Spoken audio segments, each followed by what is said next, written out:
Merci beaucoup. Voilà, donc le titre, c'était pour être sûr que vous alliez tous venir.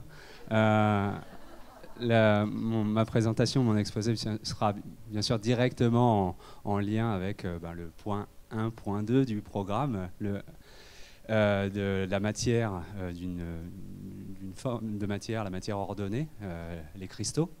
Alors, j'ai bien sûr eu quelques semaines pour en discuter avec un certain nombre de collègues au sein de cet institut et puis d'ailleurs.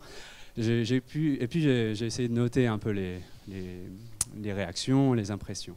Je pense que ce qui venait spontanément, c'est que beaucoup de gens traduisent ce titre par la cristallographie. Donc on vient à la discipline. Bon, avec un certain sens, hein, et je vous donnerai un peu ma vision des choses.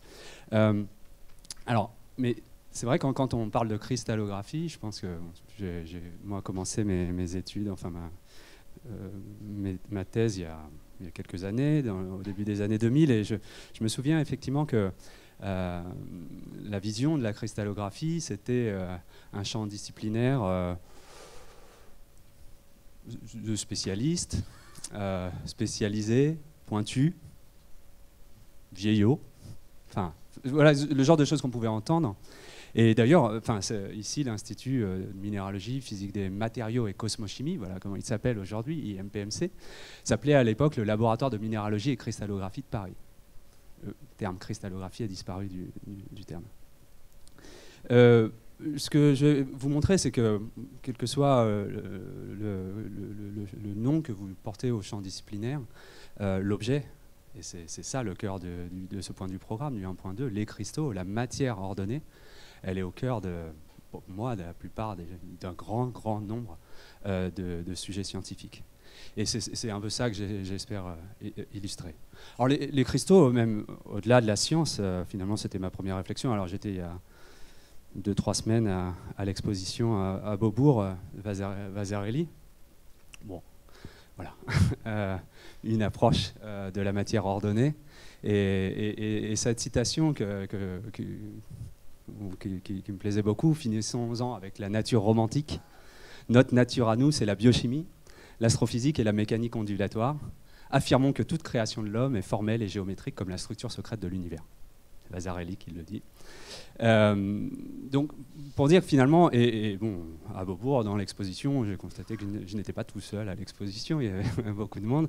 Comme quoi, il y a un premier émerveillement possible devant finalement la géométrie et une vision géométrique et une vue géométrique de l'univers. Ma deuxième pensée, c'était, j'habite à un quartier pas toujours très fréquentable, on ne parle pas sur tous les points de vue, mais à une rue de chez moi, il y a ce magasin qui s'appelle Cristaux et Couleurs, devant lequel je passe souvent pour aller à la boulangerie. Et Cristaux et Couleurs, je n'y suis jamais rentré en fait, mais ça c'est un défaut et on pourra en rediscuter. Voilà, donc les affiches, hein, vous pouvez pour la modique somme de, je ne sais plus, c'est quelques quand même dizaines d'euros, déterminer votre thème de cristal en 13 pierres. Bon là, le minéral du mois c'était l'hématite, je crois, qui aide à l'ancrage de l'énergie au sein de votre corps et aussi pour la circulation du sang. Mais finalement, voilà. Alors, j'en plaisante, mais ouais, voilà, c'est les cristaux, ils sont ici, ils sont dans la nature. Et il y a plein de gens qui rentrent dans ce magasin, de nombreuses personnes qui rentrent dans ce magasin et qui ont cette approche du cristal, qui n'est pas la mienne, que je ne partage pas, en tout cas sur ces croyances, mais je pense qu'on est on est certainement au cœur ici d'un des points clés de ce qu'on a envie de faire. De partager, c'est qu'est-ce qui distingue finalement une personne qui va travailler dans ce magasin d'une personne qui va travailler dans ce laboratoire, à partir du moment où elle travaille sur les mêmes objets. Voilà. Donc, on pourra discuter de ces questions très vastes par la suite. Après, le constat, c'est que simplement l'état cristallin, c'est un état très commun dans la nature. Les cristaux nous entourent. Ils sont partout, on finit par ne plus les voir parce qu'on a certainement un rapport à la nature qui est modifié, mais voilà, les cristaux de glace, on renverse la salière, On va à la plage, on trouve des coquillages, on retrouve des ossements d'animaux ou autres. On a notre montre à quartz éventuellement. Bon, ça c'est plus pas forcément complètement développé, mais bref, voilà d'autres cristaux, et puis là, simplement la mine du crayon à papier. Donc finalement, on voit que les cristaux nous entourent, et je pense qu'il entoure l'homme depuis très longtemps, et bon, on arrive à comprendre assez facilement la fascination que ça a pu susciter quand on a certaines formes de cristaux bien particulières, très géométriques. Bon, je pense que pour le géomètre, c'est frappant de retrouver quelque chose qui pourrait ressembler à une abstraction de l'esprit, quelque chose qui aurait été inventé par l'esprit humain et qu'on retrouve dans la nature. Les symétries, des faces extrêmement lisses, extrêmement planes, qu'on retrouve dans la nature. Alors, donc les cristaux sont présents dans la nature depuis tout le temps, j'y reviendrai, et ont fasciné. Et finalement, depuis très longtemps, il y a eu une volonté de commencer à les ranger, à les classer. Et ça n'a pas été une entreprise immédiate, on n'a pas abouti à une classification naturelle immédiatement. Ça a pris un certain temps. Et la question à chaque fois qui se pose quand vous rangez des affaires, quand vous rangez vos fichiers dans des dossiers, c'est de savoir comment vous allez les classer. Le problème s'est posé et il y a eu de nombreux débats. Et avec, bien sûr, les problèmes mis en avant, vous pouvez remarquer la forme, il y a bien sûr la couleur, il y a la composition chimique à laquelle on a pu toucher, qu'on a pu identifier avant finalement de définir les espèces minéralogiques. Et donc on s'est confronté à un certain nombre de problèmes. Le premier, c'est que finalement, deux minéraux chimiquement différents peuvent avoir la même morphologie. Vous avez ici deux exemples de cristaux qui ont la même morphologie et qui pourtant ont des compositions chimiques complètement différentes. On ne va pas les mettre dans la même boîte. Et ce que ça nous suggère, c'est que la morphologie n'est pas univoque. Elle ne nous permet pas, à elle seule, de définir une espèce minéralogique. Et d'un autre côté, si vous prenez maintenant la même composition chimique, comme ici, une fluorite, un fluorure de calcium, il peut avoir deux formes différentes. C'est-à-dire que la chimie en elle-même ne suffit pas à définir l'espèce minéralogique et ce qui va avec. Donc, bon, c'est mon introduction qui va durer un certain temps, mais qui va balayer les bases de la cristallographie et de la minéralogie. Alors, qu'est-ce que l'état cristallin? Bon, pareil, je vais aller assez vite sur ces objets. Alors, la cristallographie où les réflexions sur les cristaux n'ont pas débuté avec René Juste-Ahuy, mais bien sûr qu'il a été un artisan très important dans cette réflexion. Et alors il y a cette histoire classique rapportée notamment par Cuvier d'un René Juste-Ahuy maladroit qui fait tomber le spat qu'on lui a confié, très joli, et qui le fait tomber. Il se casse et il observe que ce cristal, en se cassant, les débris sont de petits cristaux qui ont des formes bien régulières.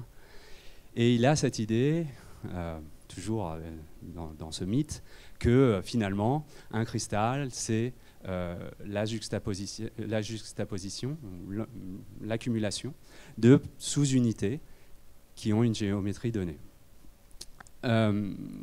Il va parler de molécules intégrantes, c'est-à-dire que finalement, si vous clivez un cristal et vous le clivez et vous clivez les débris et vous reclivez les débris, vous diminuez en taille, mais vous gardez toujours des symétries bien données. Et avec cette idée aussi que finalement, quand vous prenez un cube et que vous les agencez d'une manière particulière, bon, vous pouvez bien sûr former un cube de plus gros volume, de plus grande taille, mais vous pouvez aussi former un octaèdre. Et donc, on revient à cette diversité de formes. Vous pouvez former un octaèdre, vous pouvez former un cube, mais à partir finalement d'un même motif, d'un même d'un même, détail, d'un même élément qu'il va appeler molécule intégrante. Qu'un de ses élèves, par la suite de la fosse, va arriver vers la notion de maille. Alors, dans cette lignée-là, il y a bien sûr cette idée que finalement, si on veut définir une espèce minéralogique, il va nous falloir deux choses, la géométrie et la chimie. Et c'est finalement un peu ces deux disciplines qui vont se retrouver mariées ici, avec la cristallographie. La géométrie, eh bien, va vous donner ici un certain nombre de nœuds dans ce qu'on va appeler le réseau, comment ces nœuds sont agencés dans l'espace.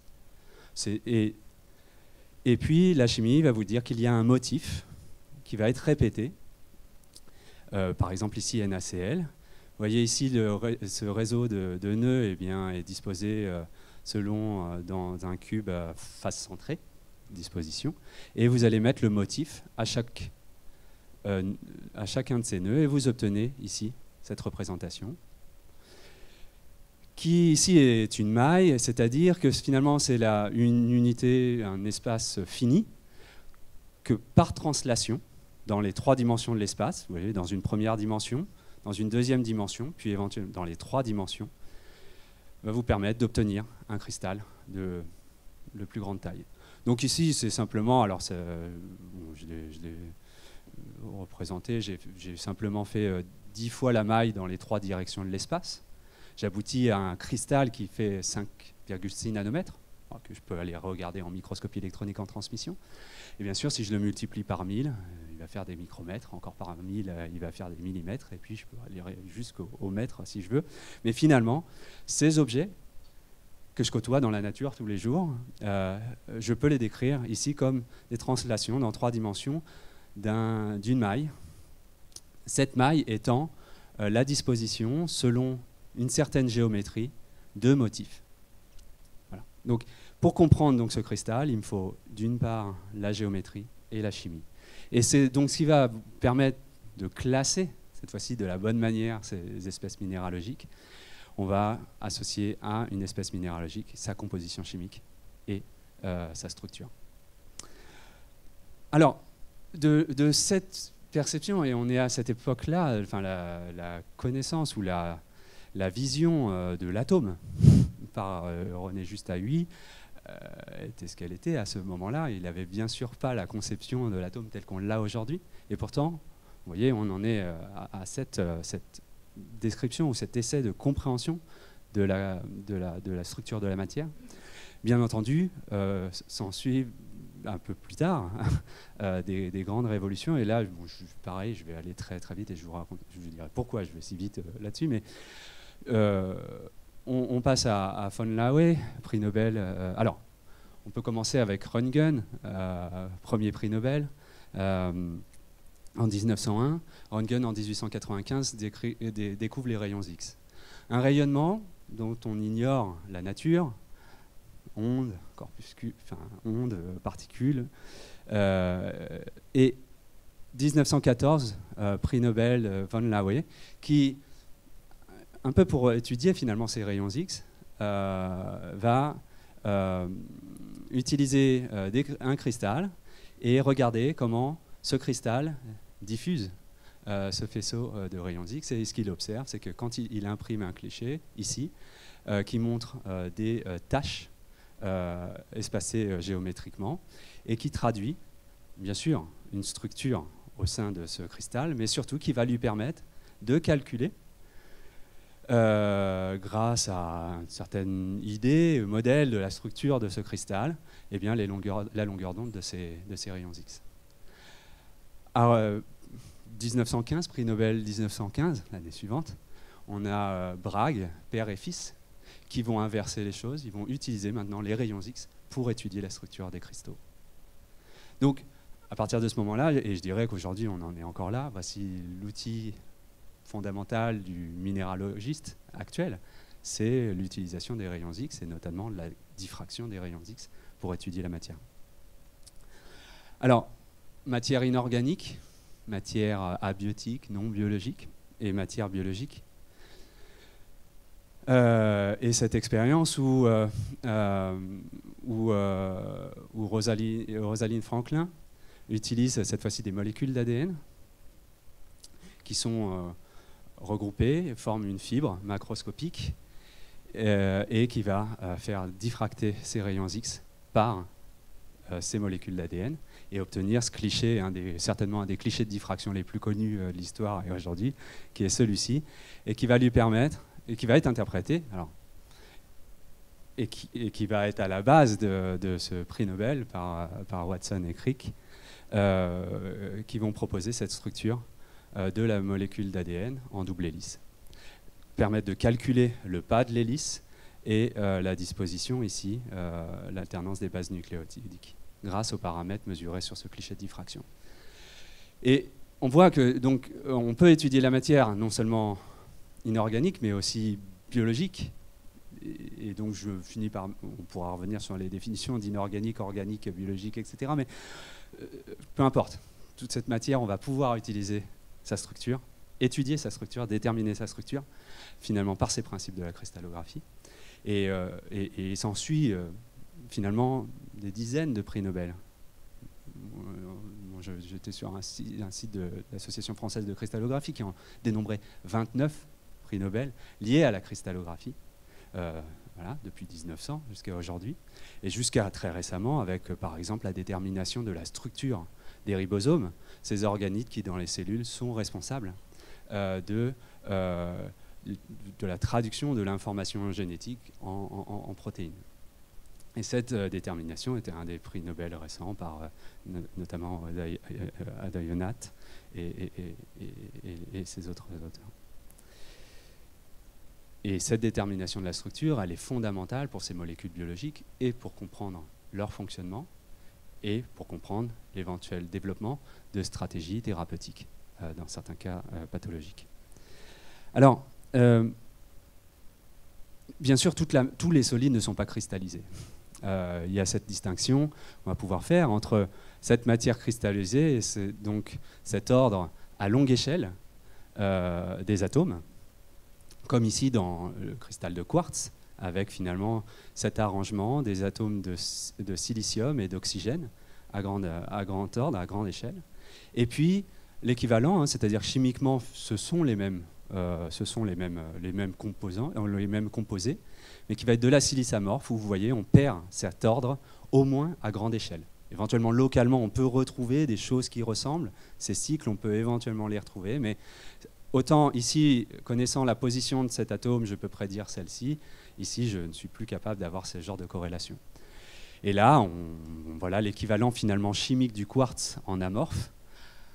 Le verre, ici qu'on appelle d'ailleurs parfois cristal, mais qui n'est pas un cristal, au sens du minéralogiste, du cristallographe, juste que c'est un silice amorphe avec une certaine quantité de plomb. Voilà. Donc ça c'est pour les termes contre lesquels on a besoin de se battre, ou pas de se battre, mais en tout cas de faire comprendre que voilà, on n'utilise pas forcément les mêmes termes dans la vie de tous les jours, et puis dans le champ lexical scientifique. Et puis cet organisme vivant, à nouveau, une algue unicellulaire, c'est une diatomée, qui forme cette carapace, ce frustule de silice, et qui est de la silice amorphe. Alors, toujours dans je sais pas, cette zoologie, ce bestiaire, tous les cristaux n'ont pas des faces apparentes à l'œil nu. Et ça, étonnamment, même chez les scientifiques, il faut le rappeler, je vous donne cette anecdote. Dans la fin des années 80, Robert Folk, qui est un sédimentologue qui était très connu, qui a laissé une classification des roches sédimentaires. À l'école des géologues, on apprend ça quand on est jeune, donc la classification de Folk. Donc travaille à un moment sur ces sources chaudes italiennes, et puis bon, il y a des travertins qui se forment, enfin du calcaire qui précipitent autour de cette source. Et ces calcaires, bon, il met quelques gouttes d'acide, il fait une attaque acide ménagée, et puis il regarde ça en microscopie électronique à balayage, et voilà ce qu'il voit. Il voit ces sortes de baguettes, ces amas de baguettes avec des bouts arrondis. Et alors, Je mets ce terme-là parce que bon, je ne suis pas sûr que ça passerait encore aujourd'hui dans un article scientifique. Enfin, en tout cas, moi, je pense que je n'y arriverai pas à le faire passer. Mais voilà, il dit, bon voilà, vous prenez un morceau de travertin, vous le broyez, vous mettez l'acide et vous regardez sous le microscope. Alors, il appelle ça pétrographique, c'est à forte puissance. Bon, ça s'appelle un microscope électronique à balayage. Et là, vous voyez des monceaux de cadavres, de bactéries qui sortent comme le jour du jugement dernier. Bon. Mais ce qui m'intéresse le plus, c'est cette phrase. Je ne connais aucun minéral qui a cette forme, qui a des formes elliptiques ou de saucisses, avec des bouts arrondis. Et bon, voilà. Donc, pour lui, si ça a des bouts arrondis, ce n'est pas un cristal. Bon, en fait, on peut retrouver ces, vous voyez, on retrouve ici en microscopie électronique à balayage, et c'est juste un problème de grandissement. Enfin, donc là, cette fois-ci, simplement, ce qu'on peut faire, c'est qu'on les passe sur un autre microscope, qui est un microscopie électronique en transmission. Alors on retrouve, c'est effectivement ces bouts arrondis. Mais si on augmente encore le grandissement, et c'est ce qu'on est capable de faire aujourd'hui, en filigrane, ici, il y a l'évolution des techniques analytiques pour étudier la matière et qui va nous apporter des nouvelles connaissances, eh bien apparaissent, au bout d'un certain grandissement, ces lignes ici, que vous voyez orientées comme ça, les unes par rapport aux autres. Et puis, même sur ces lignes, à certains endroits au moins, vous verriez des points espacés à distance régulière. Et ça, ce que l'on voit, ce sont les colonnes d'atomes. Et ce que ça traduit, c'est que vous avez ici un empilement ordonné de la matière, à grande échelle pour un microscopiste, à 5 nanomètres quand même. Voilà. Mais donc, ces objets sont cristallisés, ce sont des cristaux. Et les faces, éventuellement, on pourra les suivre. Voici une face, ici on peut en voir une autre, etc. Donc, c'est un problème d'échelle, simplement. Alors, en fait, je suis passé pas si vite sur tous ces points-là, mais ce n'était pas le cœur de mon exposé. Et pourtant, c'est le cœur, je pense, du programme, à mon avis. Alors, pourquoi j'ai voulu survoler et pas forcément insister sur chacun de ces points et rentrer dans une nouvelle lecture des choses, etc. Parce que finalement, chacun des points que j'ai mentionnés est décrit de manière bien meilleure que ce que j'aurais pu faire. Déjà, a été décrit par un certain nombre de personnes et a été rendu par un certain nombre d'outils pédagogiques disponibles par un certain nombre de personnes, notamment sur, bien sûr, Internet, à travers des vidéos, à travers des cours, à travers des MOOC, à travers des capsules, etc. etc. Et voilà, je n'allais pas faire moins bien qu'eux. Mais bien sûr, le problème d'Internet, c'est qu'on s'y perd. Et là, je pense qu'une des chances une des opportunités qui peut s'ouvrir, c'est l'identification de personnes en fait, qui, dans les sociétés savantes, se sont emparées, complètement indépendamment de la naissance du programme ici, mais renouvellent leur site internet, et c'est l'Association française de cristallographie, et qui ont entamé une réflexion, j'ai vu le document en cours, où sur leur page web, ils recensent du coup un grand nombre d'outils pédagogiques disponibles pour l'enseignement de la cristallographie, en distinguant ces outils selon le niveau, enfin le public visé. Et voilà, ils sont en train de faire ce travail. Ils l'ont avancé déjà. Et je pense que là, il y a des opportunités, enfin peut-être un intérêt pour vous d'échanger avec ces personnes-là. Donc vous voyez, les objectifs de l'Association française de cristallographie, promouvoir l'enseignement de la cristallographie en France, du fait de sa perception par un public qui serait vieillotte, morte, etc. etc. Bon, donc c'est ça leur incitation au début, leur motivation, je pense, diffuser auprès d'un large public des ressources pédagogiques, informer sur les différents éléments avec l'enseignement de la cristallographie. Voilà, c'est indépendant au départ, mais je pense qu'aujourd'hui, ça aurait un sens que ça le devienne un peu moins, ou que ça soit plus très indépendant. Un certain nombre de documents, mais en tout cas, pareil, sur les structures finalement des minéraux, les ressources sur les minéraux, il y a énormément de ressources très bien structurées. Banque de données d'images sur Internet. Alors bon, Wikipédia c'est une chose, mais Mindat, il y a plein de sites dédiés à la minéralogie, des banques de données de structures des programmes en accès libre de visualisation des structures, Avogadro, Vesta, etc.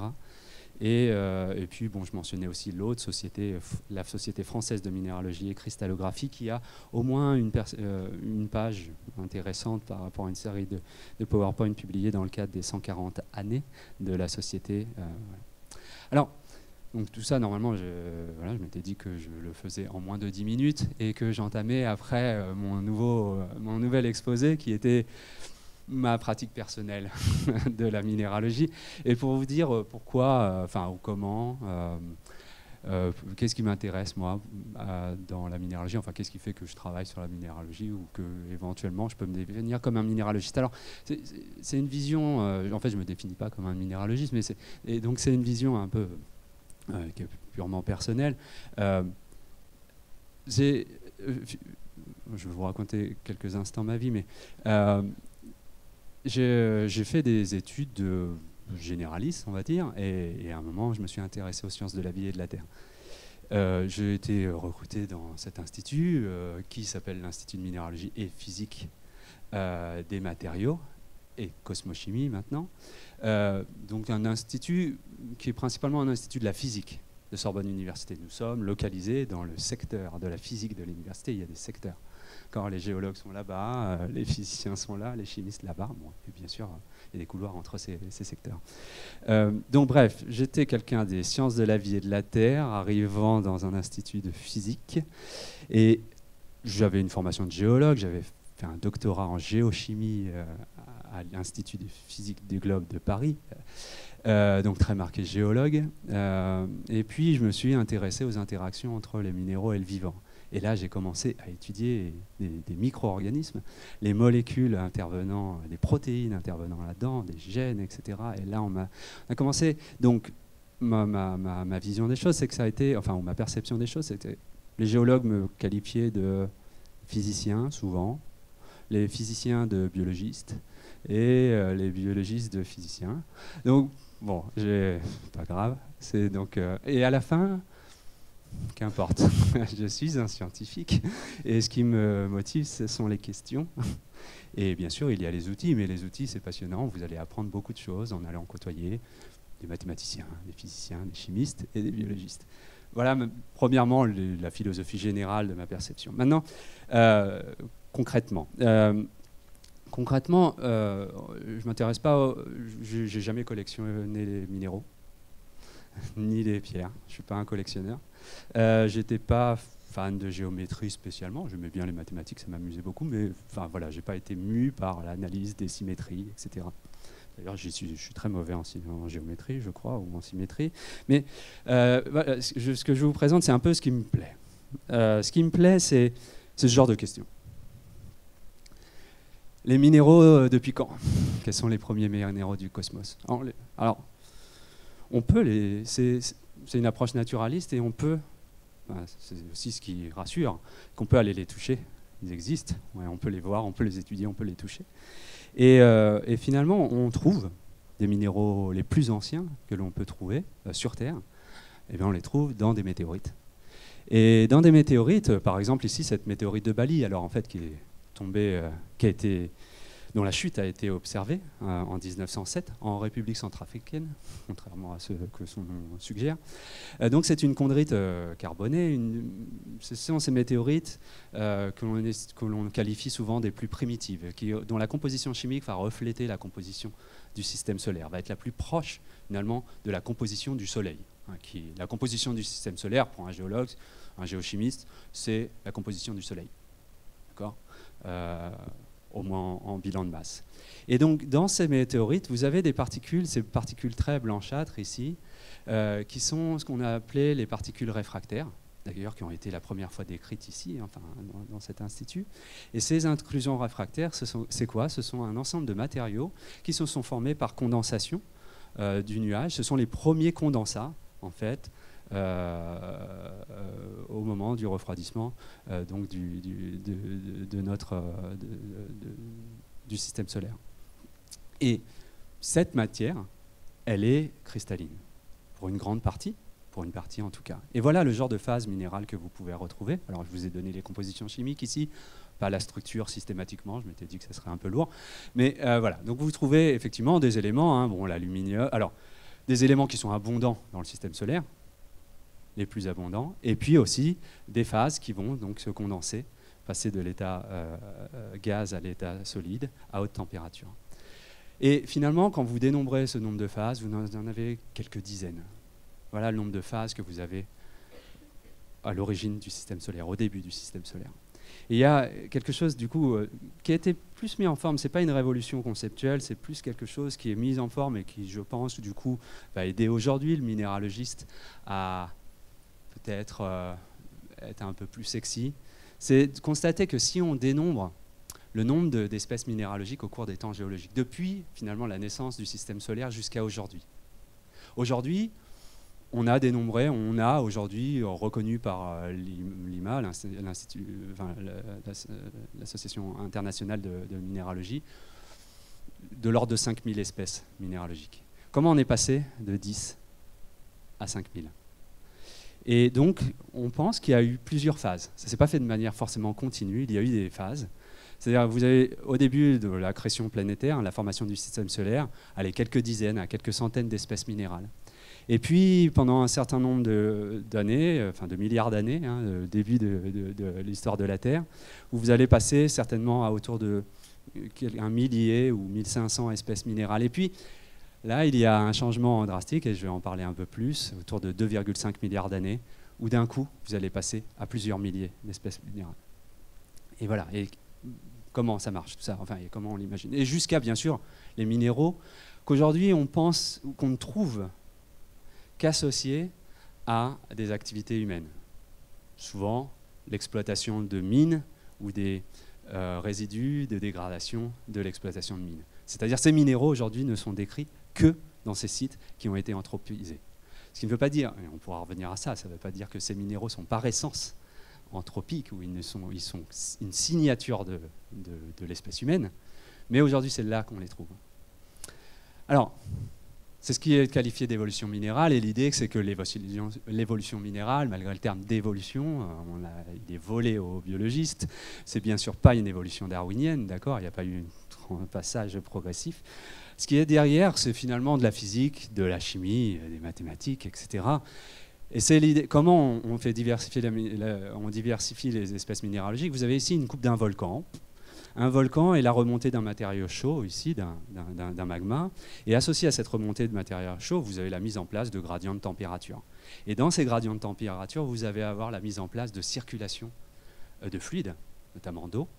Et ces fluides, lorsqu'ils circulent dans ce gradient de température, ils vont d'une part dissoudre certains des minéraux, et ils vont éventuellement reprécipiter d'autres. Et quand ils dissolvent certains des minéraux et quand ils en reprécipitent d'autres, il y a des enrichissements chimiques. Vous allez avoir superposé à ce gradient de température un gradient chimique. Et associé à ce gradient chimique, vous avez un gradient minéralogique. Vous allez avoir une hétérogénéité minéralogique qui se met en place. Donc ce paramètre ici de la quantité d'eau, de la disponibilité en eau, et de sa concentration, de sa fugacité, et des processus géodynamiques, des processus géologiques qui vont animer ces mouvements, et donc cette dynamique, eh bien, sont en partie responsables de cette diversification.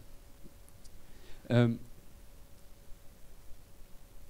y a un événement clé dans l'histoire de la planète, c'est une innovation biologique apparue chez les bactéries et qui leur a permis, à un moment, d'arracher un électron à la molécule d'eau.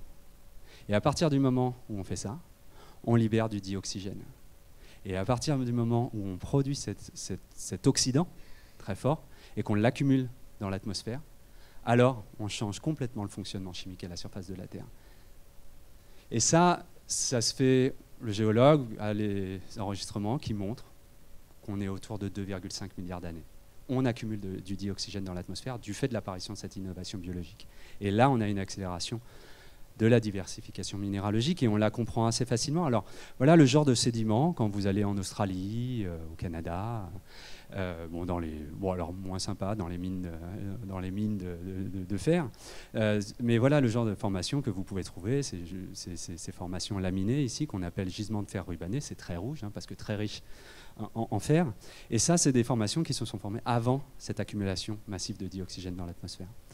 Et quand vous regardez minéralogiquement la composition de ces roches, vous voyez qu'il y a de l'hématite et il y a de la magnétite, deux oxydes de fer. Et quand vous les représentez ici dans ce diagramme de phase, en fonction de la fugacité en dioxygène, et ici la fugacité en CO2, vous avez différentes phases contenant du fer, vous voyez, avec des équilibres, notamment magnétite et hématite, qui se situent à des fugacités de dioxygène très très faibles, 10-70. Ça vous indique que si vous voulez faire coexister magnétite et hématite, si vous avez voulu former cet assemblage, vous étiez à des fugacités en dioxygène très très faibles. Il n'y avait pas de dioxygène dans l'atmosphère.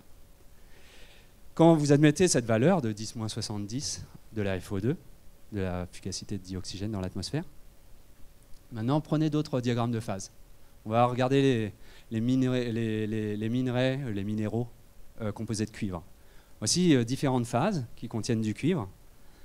Le cuivre natif, et puis d'autres noms de cristaux qui contiennent du cuivre. 10-70, vous êtes ici. Univariant. La seule espèce minéralogique contenant du cuivre qui se formerait à cette époque, c'est du cuivre natif. Voilà à quoi se limiterait la minéralogie des phases, la diversité des phases cuprifères. Toute cette minéralogie, ces 650 minéraux cuprifères qu'on connaît aujourd'hui, la plupart, près de 400 de ces 650, ne pouvaient pas se former à cette époque. Ils ont commencé à se former parce qu'on est passé d'ici en fugacité de dioxygène à ici. Et donc on a balayé ici, vous voyez, on a pu commencer à former ces phases, simplement ces phases qui contiennent du cuivre sous une forme, un état plus oxydé. Donc voilà un moteur, vous voyez, de l'oxygénation, enfin un moteur de la diversification minéralogique qui est lié à la modification des conditions qui existent à la surface de la Terre ou à l'intérieur de la Terre, qui peuvent être liées à des innovations biologiques, qui peuvent être liées simplement à la dynamique d'une planète et de sa géologie. Alors, pour simplement finir de vous convaincre que l'importance de cette minéralogie pour comprendre l'état d'une planète, il suffit juste de se tourner vers ce qui se passe dans l'exploration.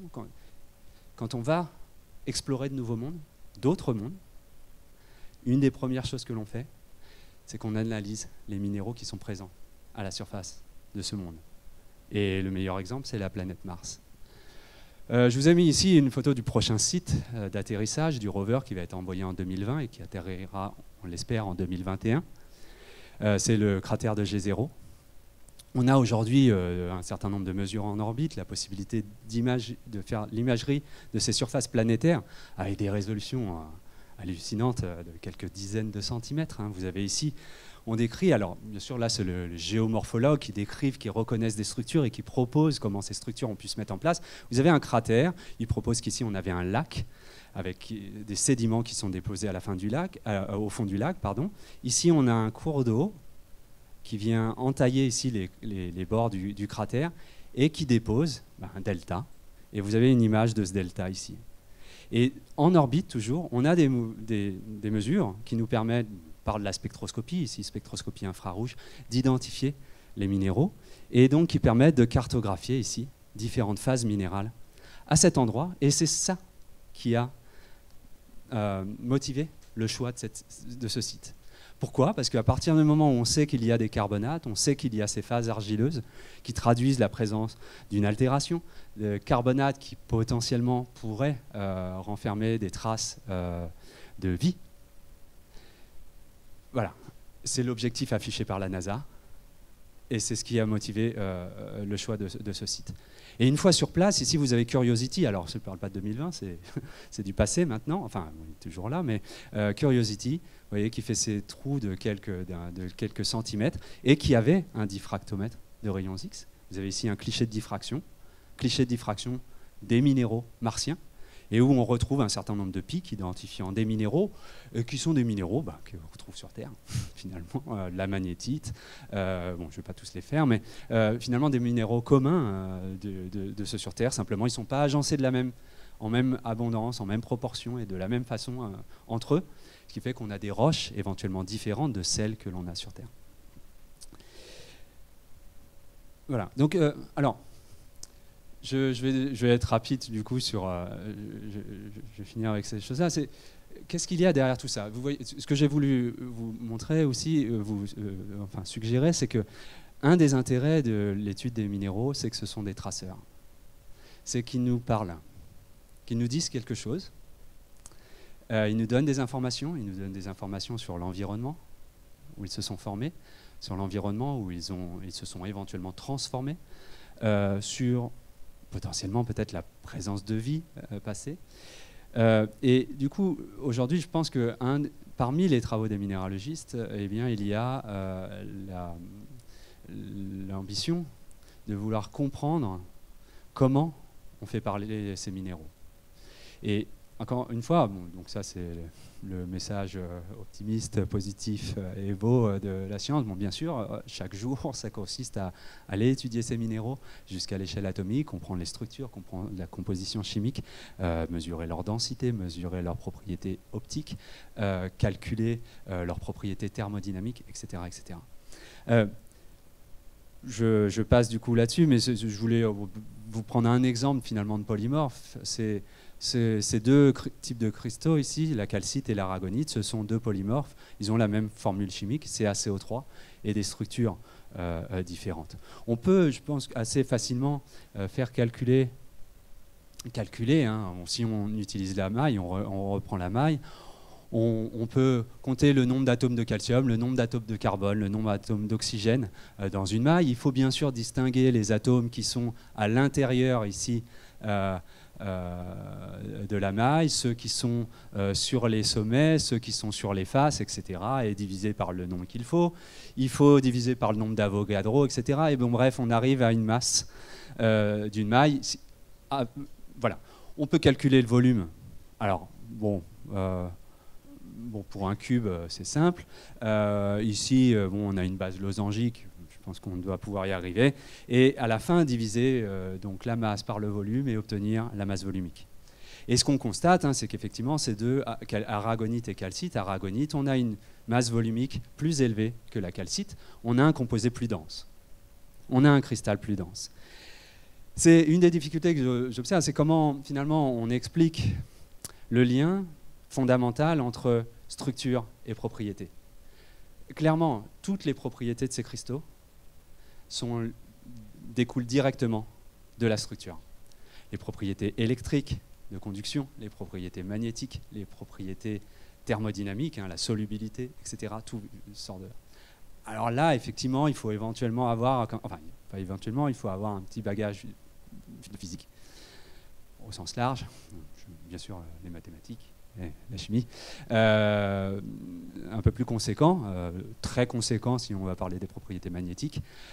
Là, ici, une des implications hein, simplement de la densité, bon, c'est cette thermodynamique et cette loi de Clapeyron éventuellement, c'est de constater que si je regarde la stabilité entre pression et température de ces deux polymorphes, l'aragonite est plus stable à plus haute pression, plus dense, plus stable à plus haute pression. Et ça, le géologue, il peut s'en servir. Pourquoi? Parce que quand il va chercher une roche ici dans le Cap Corse, cette roche, il va analyser les cristaux qui la composent et il va découvrir de l'aragonite préservée au sein de ces cristaux. Et il va pouvoir avoir une idée sur les pressions que cette roche en subit. Et dans ce cas-là, ces roches du Cap Corse, hein, qu'on vient ramasser avec un marteau en surface aujourd'hui, ont été, à une époque, à 15-20 km de profondeur. Et c'est là qu'on rattache ça à la géodynamique, à la subduction, à l'enfoncement des océans sous les continents, et puis à la remontée à un moment des choses. Je passe sur les propriétés thermodynamiques et notamment la solubilité qui n'est pas la même pour la calcite et l'aragonite et qui nous explique qu'aujourd'hui, dans l'océan actuel, on va plutôt former la calcite, mais il y a des cas, il y a des exemples où vous allez favoriser C'est un peu plus compliqué au niveau enfin, c'est pas très compliqué, mais c'est un peu plus compliqué au niveau des cas. Donc, au niveau des océans, la composition chimique des océans a varié au cours des temps géologiques. Depuis aujourd'hui, depuis il y a 600 millions d'années jusqu'à aujourd'hui, la composition chimique des océans a varié. Pourquoi elle a varié? Enfin, comment on explique qu'elle a pu varier? Elle a pu varier parce que l'activité hydrothermale au fond des océans a varié en intensité. Parce que l'activité volcanique au fond des océans, à la surface de la Terre, a varié, induisant du coup une activité hydrothermale qui a varié, induisant une altération de la croûte océanique qui a varié, et qui a fait qu'on a pu avoir des variations du rapport magnésium sur calcium dans l'eau de mer au cours des temps géologiques. Et ce que l'on sait, parce qu'on a l'expérience de chimistes au laboratoire, c'est que lorsqu'on augmente le rapport, quand on a beaucoup de magnésium dans la solution, on favorise la formation d'aragonite. Quand on a peu de magnésium en solution, on favorise la formation de la calcite. Vous voyez qu'à nouveau, ce calcite-aragonite, ça peut être un marqueur des pressions et de la géodynamique et des mouvements à l'intérieur de la Terre. Ça peut être aussi un marqueur des variations de la composition chimique des océans au cours des temps géologiques et relié à nouveau à une géodynamique. Enfin, on connaît aujourd'hui à la surface de la Terre des cas de formation de l'aragonite, qui est la nacre, formée par exemple qu'on observe dans ces coquillages. Le vivant peut former dans des conditions où, sans le vivant, vous attendez à la formation de calcite, lui va former l'aragonite. Et on pense qu'il y a des protéines particulières impliquées qui vont orienter la précipitation vers la formation, la préservation de l'aragonite plutôt que de la calcite. Voilà, donc il y a plein de points dans mon titre que je n'ai pas pu aborder. La formation de calculs rénaux est finalement le meilleur diagnostic aujourd'hui. Oui, c'est pas une bonne nouvelle, mais une des manières de diagnostiquer aujourd'hui, vous avez des spécialistes français, parmi les plus grands spécialistes mondiaux, la meilleure aujourd'hui, le meilleur diagnostic, ou un premier diagnostic efficace pour comprendre l'éventuelle origine de ces calculs. Parce que avoir des calculs, il y a énormément de pathologies possibles. Et une manière d'avoir une idée déjà, de diagnostiquer quel peut être le problème, c'est d'identifier, de regarder la morphologie de ces calculs, des cailloux, des pierres, et leur composition minéralogique. Et selon leur composition minéralogique, vous avez différentes compositions ici, vous avez, après il faut comprendre encore ce que veulent dire ces termes, mais différents problèmes, différentes pathologies. Donc vous voyez qu'à nouveau on retourne sur l'utilisation d'une cristallographie ou d'une minéralogie comme moyen diagnostique. Là, c'est vraiment, quand je vous dis c'est des roches, c'est un assemblage de cristaux. Souvent, c'est une association de cristaux.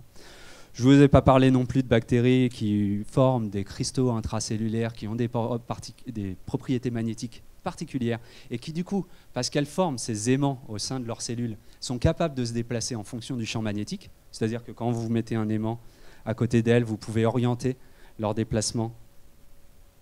Non, il ne voudra pas, mais vous pouvez orienter, changer leur déplacement, leur nage, et elles suivent le pôle nord. D'accord ? Donc si vous mettez un aimant à côté, avec le pôle nord à droite, elles vont à droite. Si vous le mettez à gauche, elles vont à gauche.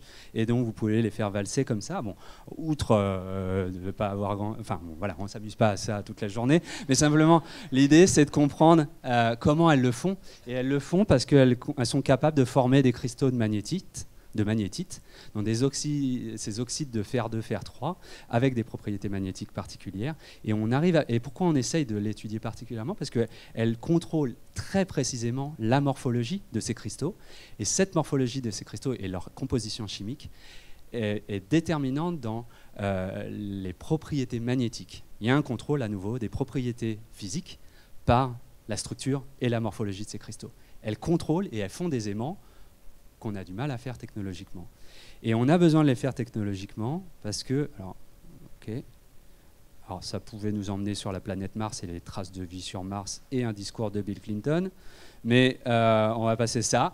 Elle nous amène aussi sur des thérapeutiques qui sont proposées et utilisant ou s'inspirant éventuellement de cette formation de nanoparticules magnétiques pour les injecter au niveau de cellules tumorales, et en les soumettant à un champ magnétique, des variations hyper fréquentes d'un champ magnétique, induire un échauffement local de ces cellules et la mort de ces cellules tumorales. Donc c'est ce qu'on appelle l'hyperthermie. Il y a d'autres d'ailleurs applications médicales de ces objets-là. On part d'une bactérie qui forme des magnétites intracellulaires. De nombreuses autres applications de propriétés exceptionnelles des matériaux cristallisés, depuis la confection de verres intelligents, l'étude de supraconducteurs, piégeage et la dégradation des polluants, etc., etc. Les conclusions, les cristaux sont partout. On étudie les structures, car une structure particulière est reliée à des propriétés particulières, physiques, que ce soit de catalyseur chimique, que ce soit des propriétés magnétiques, de conduction des électrons, de transmission de la lumière, etc., etc. Ces propriétés spécifiques peuvent être utilisées à des fins technologiques, mais parce que c'est un minéral particulier, une structure particulière a une propriété particulière, il y a une stabilité particulière de ce minéral dans un champ, dans un diagramme de phase. Et donc, il y a des conditions particulières d'une phase minérale particulière. Et donc, on peut utiliser aussi ces minéraux comme des traceurs de processus et d'environnements particuliers. C'est ce qui fait qu'on va les étudier sur Mars, c'est ce qui fait qu'on va les étudier dans des roches géologiques. Bon, peut-être qu'on peut garder ça pour la conclusion, c'était ma lecture des choses, mais je voulais juste insister là-dessus. Je pense qu'en fait, au final, je ne voulais pas me définir, mais que je crois que j'ai une approche assez naturaliste de la science. Et je vois l'importance de la diversité. C'est un débat que j'ai eu parfois avec des collègues qui sont plus ancrés, des collègues physiciens que j'aime beaucoup, hein, mais qui n'ont pas forcément eu dans leur éducation ou dans leur culture, pardon, toujours la même approche naturaliste. Et on a eu des discussions très longues sur l'intérêt d'aller regarder plein de choses. Je crois qu'au-delà de la diversité, j'espère, il y a deux choses qui me semblent intéressantes là-dedans. C'est que ce n'est pas dans le programme. Le but, c'est pas de faire un catalogue. Mais je crois qu'il y a, premièrement, il y a un potentiel, un pouvoir d'émerveillement. Hein. Voilà, la collection de minéralogie ici, j'aurais pu montrer celle du muséum ou celle de l'école des mines. Il y a un pouvoir d'émerveillement, et puis j'espère vous avoir montré avec cette idée d'évolution minérale qu'il y a une information aussi. De la même façon qu'on parle de biodiversité aujourd'hui, que la biodiversité actuelle, elle témoigne d'une histoire. Elle s'est construite, éventuellement elle est détruite, mais elle a une histoire, et on est arrivé à cette diversité actuelle, il y a eu un cheminement, on a accumulé une histoire. De la même façon, on a cette géodiversité minéralogique, et qui est une information en soi. Voilà, je m'arrête ici.